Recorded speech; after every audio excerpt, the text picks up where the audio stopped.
ప్రభువైన యేసుక్రీస్తుని సిలువ వేయడానికి అప్పగించేస్తారు. ఆయన తీసుకొని వెళ్ళిపోయారు. దానికి ముందుగా జరిగింది ఏంటి అనంటే, ఈయన నేరం చేశాడు అన్నారు కాబట్టి కొరడా దెబ్బలు కొట్టండి అని చెప్పేసి సైనికులకు అప్పగించాడు.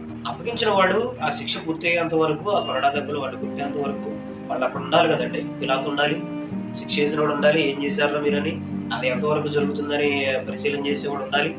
ఏదైనా తెలియకుండా వెళ్ళిపోయి అధికార మందిరంలోకి వెళ్ళిపోయి పడుకున్నాడంట. తమకిష్టం వచ్చినట్టు చేయుటకు ప్రభువుని వారికి అప్పగించేశారు. కొరడా అనంటే మామూలుగా తోలుతో చేసిన కొరడా ఉంటుంది. ప్రభువుకు వాడిన కొరడాలు కూడా వేరు.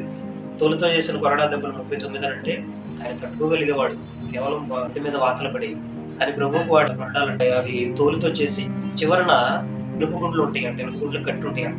4, 5, 6 ఉంటాయి అంట తాళ్ళు కొరడాకి చివర ఇనుప గుండ్లు కట్టి ఉంటాయి అంటే అదొక రకము. ఇంకొక రకం ఏంటి అనంటే అదే తాళ్ళకి చివర సూదిగా చెక్కిన కొనదీరి ఉన్న కుక్కెలాగా ఉన్న ఎముకలు కట్టి ఉంటాయి అంట.